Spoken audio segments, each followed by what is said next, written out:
Sementara seharian kemarin saya banyak merenungkan prinsip tentang emosi, tentang energi yang bergerak, dan memiliki kemampuan untuk menggerakkan hidup kita ke arah yang positif maupun menuju kehancuran. Roh Kudus mengingatkan saya akan satu ayat firman berikut. Habakuk 3 ayat 17-19. Sekalipun pohon ara tidak berbunga, pohon anggur tidak berbuah, hasil pohon zaitun mengecewakan. Sekalipun ladang-ladang tidak menghasilkan bahan makanan, kambing domba terhalau dari kurungan, dan tidak ada lembu sapi dalam kandang.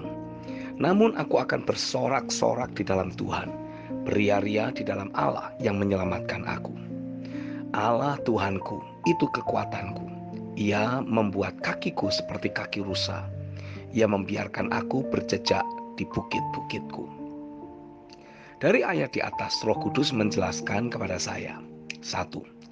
Sukacita, sorak-sorai, ucapan syukur, damai sejahtera, dan berbagai emosi positif lainnya adalah merupakan hasil dari pengambilan keputusan kita.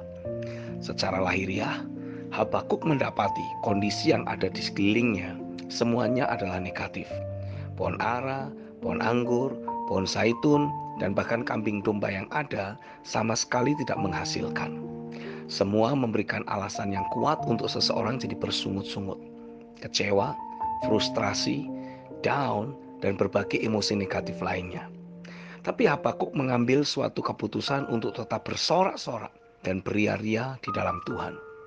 Justru di saat emosi kita sedang negatif atau dipancing untuk menjadi negatif oleh situasi atau keadaan sekeliling, kita harus mengambil suatu keputusan tegas untuk bersukacita di dalam Dia. Membiarkan kesedihan, kefrustrasian, kekecewaan, dan berbagai emosi negatif lain berkecamuk dalam hidup kita hanya akan membuat terjadinya kebocoran-kebocoran dalam hidup kita, dan hal tersebut akan mengakibatkan kekosongan dalam batin kita. Air kehidupan yang Tuhan beri jadi mengalir keluar dari dalam hidup kita. Otomatis hal tersebut mengakibatkan terbukanya suatu celah untuk roh-roh dunia, para penguasa di udara, musuh kita, jadi memiliki peluang untuk masuk ke dalam hidup kita dan menciptakan kerusakan yang lebih parah lagi. Orang yang sedang dikuasai emosi negatif biasanya cenderung menghanyutkan diri dalam berbagai perilaku yang hanya akan merusak dirinya sendiri atau bakal ia sesali di kemudian hari. Ada siklus pekerjaan musuh, siklus kekalahan yang sedang teraktivasi dalam hidupnya. Tidak ada alternatif lain untuk menghentikan siklus kehancuran ini selain orang yang bersangkutan mengambil sikap tegas untuk mulai melakukan hal yang benar, menghentikan dirinya dari mengikuti arus bad mood dan mulai mengucap syukur atas apa yang sedang terjadi. Ingatlah selalu bahwa Tuhan tidak akan pernah mengizinkan ada apapun terjadi jika bukan untuk kebaikan kita.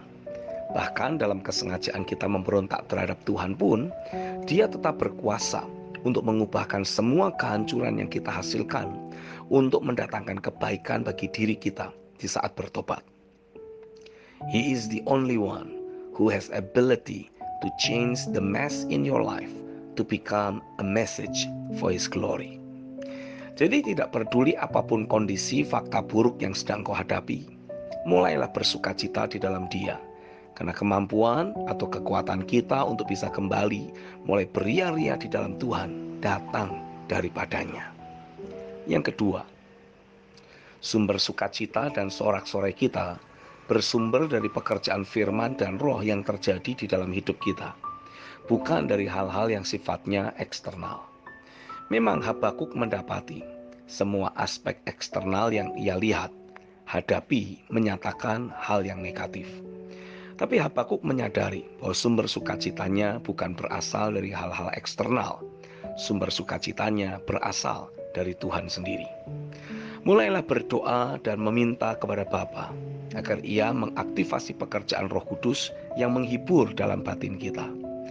Roh Kudus mengubahkan emosi negatif yang masih berkecamuk menjadi emosi positif yang menggerakkan kita untuk melakukan hal yang benar. Ingatlah selalu bahwa sukacita yang berasal dari Tuhan, itulah kekuatan kita. Nehemia 8 ayat yang ke-10 dalam terjemahan New King James Version.